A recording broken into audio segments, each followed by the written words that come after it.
इतनी आबो हवा खराब होने की वजह क्या है? प्रदूषण के कारक को एक आवासीय व्यवस्था, व्हीकल व्यवस्था, निर्माण कार्य और एक इंडस्ट्रियल। प्रदूषण विभाग होता है, उसमें बैठे अधिकारी क्या कर रहे हैं? इंदौर से लेकर दिल्ली तक की क्या मुसीबत है जिसको ये हल नहीं कर पा? पोल्यूशन बोर्ड एक बिना दांत का हाथी है, या शेर भी कह लो तो बिना दांत का शेर है। दिल्ली में प्रधानमंत्री रहते हैं, दिल्ली में संसद है, दिल्ली में भाजपा की सरकार है, लेकिन आज भी हालात ये हैं कि वहाँ पर फॉग उड़ाना पड़ता है। ये कहना पड़ रहा है कि अब आप वर्क फ्रॉम होम करिए। वर्क फ्रॉम होम मतलब ये रेमेडी है।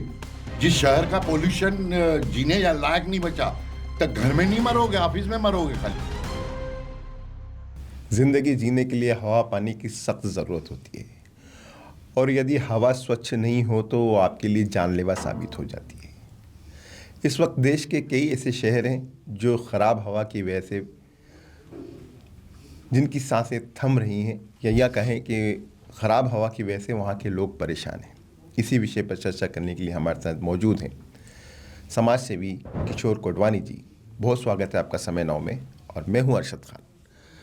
किशोर जी, आप कई तरह के याचिकाएं लगाते रहते हैं। वो जितनी भी याचिकाएं होती हैं सभी जनहित को लेकर होती हैं। अभी हम देख रहे हैं दिल्ली के हालात कितने ख़राब हैं, ख़ासतौर पर प्रदूषण को लेकर। वहाँ पर सरकार ने घोषणा कर दी है कि अब लोग दफ्तरों में न जाकर घरों से काम करें, यानी कि वर्क फ्रॉम होम। ये कोविड की याद दिला रहा है। इतनी आबो हवा ख़राब होने की वजह क्या है? मैं आपको दिल्ली से लेकर इंदौर तक आऊँगा, क्योंकि इंदौर भी अब उस श्रेणी में आते जा रहा है जहाँ पर फ़िज़ा ख़राब होती जा रही है। किशोर जी, 2010 से अरशद भाई, मैंने जब ये नया फोरम बनाया विकास मित्र दृष्टि 2050 जी, तब मैंने कहा था कि 2025 में हवा और पानी के अभाव में इंदौर खाली होगा, पलायन होगा। आज आपने उस पर प्रश्न उठाया। मैं सबसे पहले आपको ये ध्यान दिला दूं कि प्रदूषण के कारक कौन। एक आवासीय व्यवस्था, एक व्हीकल व्यवस्था, एक निर्माण कार्य और एक इंडस्ट्रियल। बिल्कुल। ये 4 घटक हैं जिससे किसी भी शहर की आबो हवा बिगड़ती है। जी, इंदौर में जो मॉनिटरिंग की जा रही है वो आपके रीगल से की जा रही है जी, और कृषि महाविद्यालय, ये 2 हैं। जी हाँ। आप ईमानदारी से बता दो कि आपके आसपास कोई इंडस्ट्रियल फैक्ट्री है? नहीं, यहाँ तो नहीं। क्या रेसिडेंस है? रेसिडेंस भी नहीं, बचा ही नहीं रेसिडेंस तो अब यहाँ कोई पर निर्माण कार्य हो रहा है? वर्तमान में नजर नहीं आता। तो क्या हो रहा है? केवल व्हीकल, ओनली व्हीकल्स। ठीक। और हाईएस्ट डेंस एरिया है आप जहां बैठे हो, जी, जिला court, SP office, Nehru park, high court. High court, इसके आसपास जो स्कूल और ये बड़े बड़े इवेंट्स जगह हैं, जी, डेंसिटी है ही नहीं, केवल व्हीकल। कृषि महाविद्यालय इंदौर का सबसे सेफर जगह है। अब ये 2 मॉनिटरिंग से आप मेरे से दिल्ली से बात करवा रहे हो। ऐसा माना जाता है कि सबसे सेफर है हाँ। कृषि महाविद्यालय। जी भैया, इंदौर का मैंने भोपाल से एक टीम बुलाई थी मेरे साथी की। मैंने करीबन 21 जगह मॉनिटरिंग करवाई, जी, जो इन 3-4 स्पॉटों के 5-5 गुना ऊपर पोल्यूशन था। जी। सबसे ज्यादा इंदौर में पोल्यूशन है मऊ नाका, पलसीगर, कालानी नगर चौराया। कोई मॉनिटरिंग है? जी, तो आप किससे कंपेयर करवा रहे हो? मतलब जो मॉनिटरिंग वर्तमान में की जा रही है इंदौर को लेकर, आप उस पर प्रश्न खड़ा कर रहे हैं कि सिर्फ आप 2 जगह से मॉनिटरिंग करके आप शहर आज नहीं, 10 साल से ये बात उठा रहा हूं कि मेरी ऑब्जर्वेशन जो आप कर रहे हो, बार बार ईसीजी कर रहे हो, इको करो कि मेरे हार्ट पे कहाँ इफेक्ट आया। जी। ईसीजी तो अभी की स्थिति बता देगा आपको। जी, इको जब करा जाता है तब पता लगता है कि इसका हार्ट पे क्या इफेक्ट आया। ये शहर के साथ बिल्कुल बेईमानी हो रही है। किशोर जी, आप उदाहरण भी अच्छे देते हैं, समझाने का प्रयास भी करते हैं। जिससे आपने इको की बात कही, तो इको सिस्टम सुधारने के लिए तो वृक्षों का रोपण किया जाता है। नहीं, वो अलग चीज है। वो आप रेमेडी पे आ गए जी। अभी पहले मर्ज पे खड़े। अच्छा। अब मेरा दूसरा कहना यह है कि इंदौर के करीबन 13 वार्ड हैं जिनकी जनसंख्या डेंसिटी 1 लाख से 2 लाख के बीच है। और 17 वार्ड हैं जो 50,000 से 1 लाख के बीच है। चाहिए कितना? 10,000। 10,000। आज ही खबर छपी है कि 4,000 औसत वार्ड की डेंसिटी है। अरे भाई, पूरे शहर को कैसे नाप रहे हो? अपन आज भी रिंग रोड के बाहर चले जी, बाईपास नहीं कह रहा हूँ, रिंग रोड, जी, कहीं भी मुझे बता दो कि 20% भी मकान बने हो रिंग रोड से बाईपास के बीच में, आप मेरे को 20% लेन बता दो कि यहाँ कॉलोनी बस गई है। जी। अब उसको इसके मर्ज करके वो 4,000 पे ला रहे हैं। मास्टर प्लान का बेस ही ये है, डेंसिटी कंट्रोल करना और पोल्यूशन कैसे घट सके। कैसे कर सकते? तो जब नाम पे बात ही नहीं कर रहे हो, काम ही नहीं कर रहे हो, तो रिजल्ट की कहाँ उम्मीद कर रहे हो? और ये तो आज आपने बात उठाई है, लास्ट ईयर मैंने दिल्ली के डाटा, नहीं, कोरोना काल में, कोरोना काल में मेरा इंदौर ज्यादा पोल्यूटेड था दिल्ली ऐसा से। कह रहे हैं? मेरे पास रिकॉर्ड है आज भी। जी, लेकिन जब तो उस टाइम पे लोग कह रहे थे कि अब हमें साफ हवा मिल रही है, हमें अच्छा लग रहा है। देखो, आपने दिल्ली कभी जाना, किसी भी रोड पे आप चलोगे, आपको रोड के दोनों किनारों पे और सेंटर पे झाड़ दिखेंगे। इंदौर में एक रोड वैसा दिल्ली का बता दो तो मैं मान जाऊं। वहां ये बात सही है कि डेंसिटी हो सकता है कि जो मैं अध्ययन कर पाया हूं, चूंकि दिल्ली मेरा शहर नहीं है, वहां हो सकता है कि ये 1 लाख और 2 लाख वाला जो डेंसिटी है 10 गुना और 20 गुना नॉर्म से वहां भी हो। लेकिन सवाल इस बात का है कि वहां उसके इलाज भी कर रहे हैं। मैंने दिल्ली के एक शख्स हैं, उपाध्याय करके, जी, जो सेंट्रल पीडब्ल्यूडी में, और मेरा क्लासमेट रहा है। जी हाँ, यशवंत रोड पे इंदौर में उनका परिवार है। उन्होंने कहा, किशोर, हम दिल्ली में कोई भी बिल्डिंग बनाते हैं, एक झाड़ यदि काटने की जरूरत पड़ी तो उसका लोकेशन और उसका लेआउट प्लान बदल देते हैं। आप इंदौर में बताओ कोई एक प्रोजेक्ट जैसा ऐसा काम किया हो? किशोर जी, जैसे आप बता रहे हैं, दिल्ली में भी आपके मित्र हैं, दिल्ली को भी आपने ऑब्जर्व किया है, तो जो पॉल्यूशन विभाग होता है, प्रदूषण विभाग होता है, उसमें बैठे अधिकारी क्या कर रहे हैं? आपने तो ये फैक्ट भी बता दिए, 4 घटक भी बता दिए कि इस वजह से पॉल्यूशन बढ़ता है। तो इंदौर से लेकर दिल्ली तक की क्या मुसीबत है जिसको ये हल नहीं कर पा रहे? अब अनऑफिशियल बात बोल रहा हूं मैं आपको जी। पोल्यूशन बोर्ड कंट्रोल अथॉरिटी किसके अंडर में? कलेक्टर के। कलेक्टर चाहे कि मुझे मेरे का इंदौर प्रदूषित नहीं बताना है, तो उसकी औकात है कि वो उल्टा चले। इंडिपेंडेंट बॉडी बची कहाँ है वो? अच्छा, सीआर ये लिखता है, उसको डर ये रहता है कल ये साला मेरा सेक्रेटरी बन गया और मेरे को टांग देगा, तो ये कहता है कि ऐसा बताओ, तो ऐसा बता देता है। जी। पोल्यूशन बोर्ड एक बिना दांत का हाथी है, या शेर भी कह लो तो बिना दांत का शेर है, कहने के लिए शेर है वो, उसके बाद दांत नहीं है। दिल्ली में प्रधानमंत्री रहते हैं, दिल्ली में संसद है, दिल्ली में भाजपा की सरकार है, दिल्ली में अब तक जितनी सरकार आई सबने पॉल्यूशन को लेकर बात की, लेकिन आज भी हालात ये हैं कि वहाँ पर फॉग उड़ाना पड़ता है, ये कहना पड़ रहा है कि अब आप वर्क फ्रॉम होम करिए। तो इसका अंततः हल क्या है? नहीं, वर्क फ्रॉम होम मतलब ये रेमेडी है। जिस शहर का पोल्यूशन जीने या लायक नहीं बचा, तक घर में नहीं मरोगे, ऑफिस में मरोगे खाली। अरे कैसा निर्णय! मतलब आज की तारीख में क्या है कि खबर को बनाने के लिए भी ये निर्णय करते हैं, पानी डाल रहे, क्या होगा पानी से? एक सड़क का कर लोगे आप, बाकी का आपको याद हो अरशद भाई, मुझे याद नहीं आ रहा आप थे कि नहीं, एक ब्रिलियंट कन्वेंशन में पी नरहरी साहब ने स्टेट सेक्रेटरी जब बनने थे, एक वर्कशॉप की थी।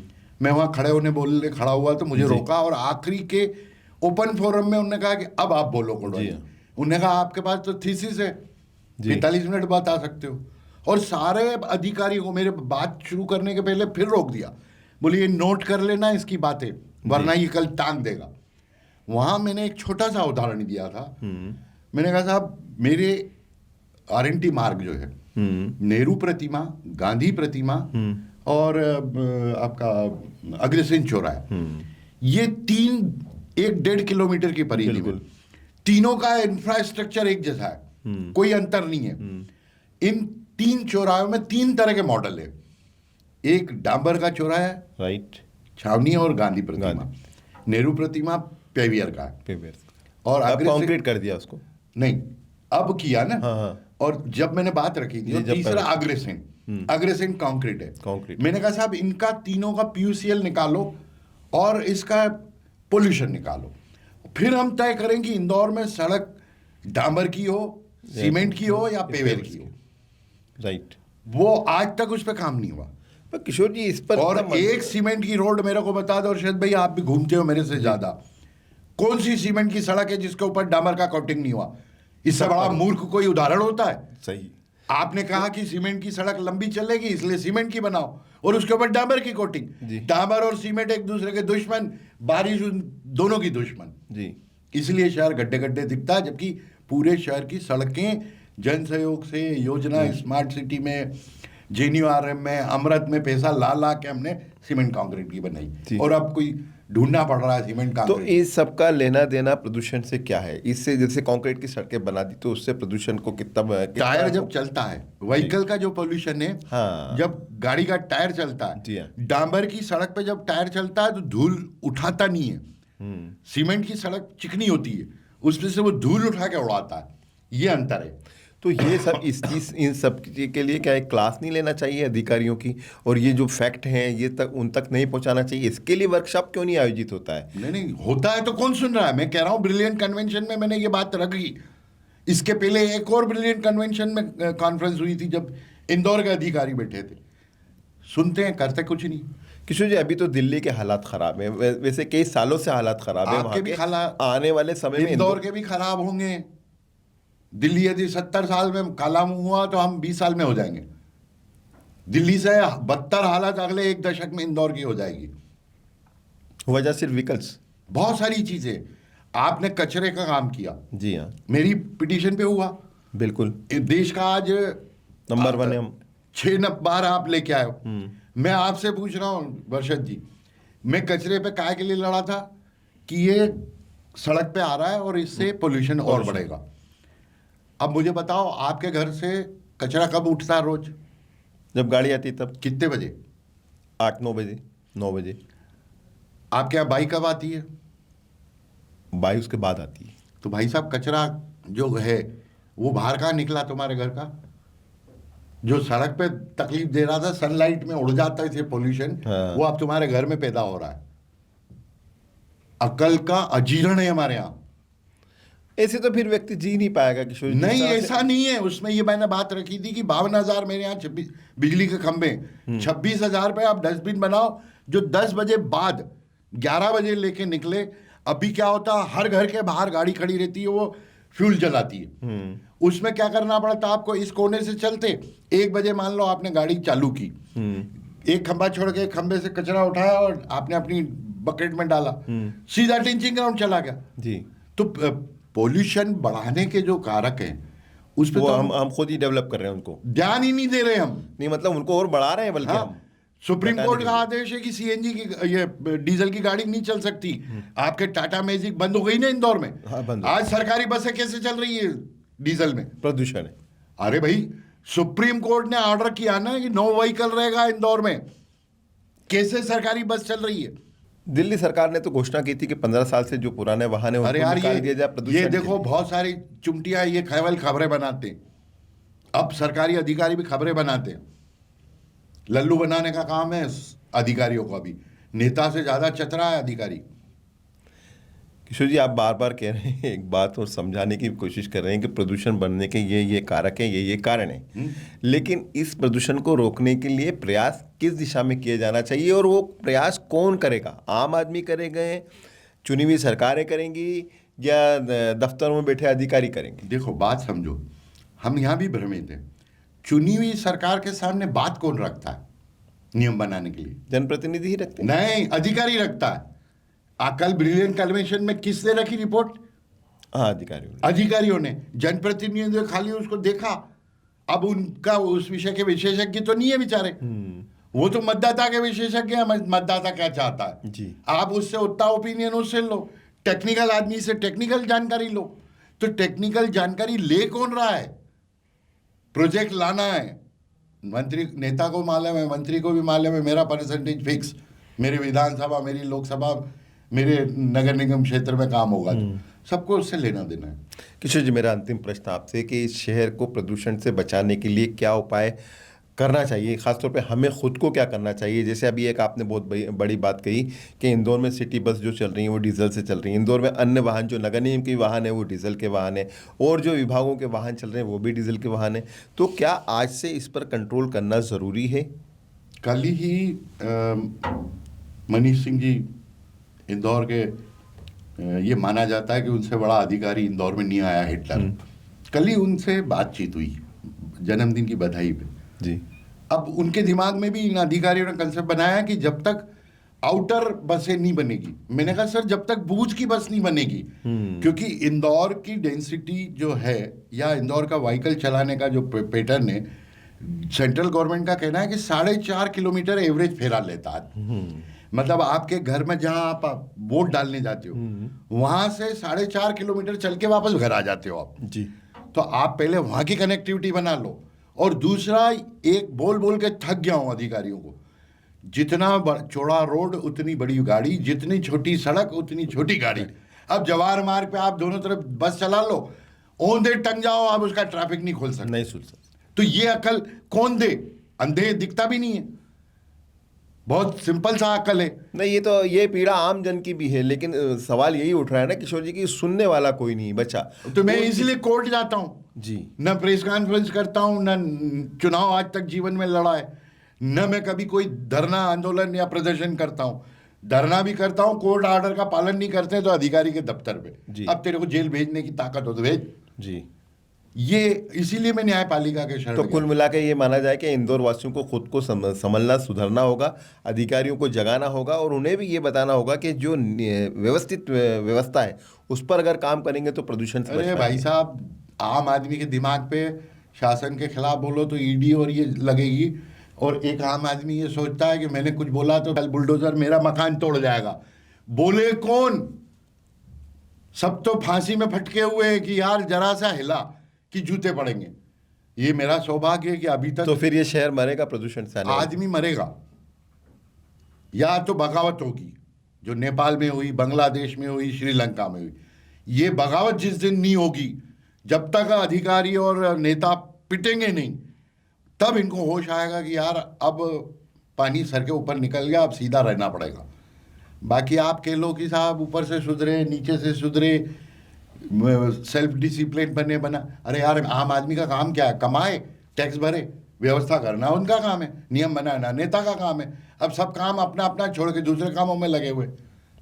बहुत बहुत शुक्रिया। देखिए, अगर आपको आने वाले वक्त में साफ़ हवा लेना है तो आपको सड़क पर आना होगा। किशोर गोडवानी जैसे लोग ज़रूर न्यायालय की शरण लेते हैं, और जिस तरह से वो काम कर रहे हैं वो अद्भुत है, और लगातार कोशिश करते रहते हैं कि जनता भी जागे।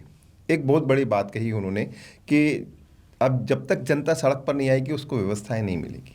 उन्होंने जो इस तरह से फैक्ट बताया है कि हमारे इंदौर शहर में प्रदूषण क्यों बढ़ रहा है, कंक्रीट की सड़कों से बढ़ रहा है। हमारे यहाँ पर झाड़ नहीं है, झाड़ लगाए जाते हैं तो जंगलों में लगाए जाते हैं, सड़कों के बीच में झाड़ होना चाहिए। दिल्ली को लेकर भी उन्होंने साफ किया कि दिल्ली की हालत भी इसी वजह से है, और ख़बरें बनाई जा रही हैं।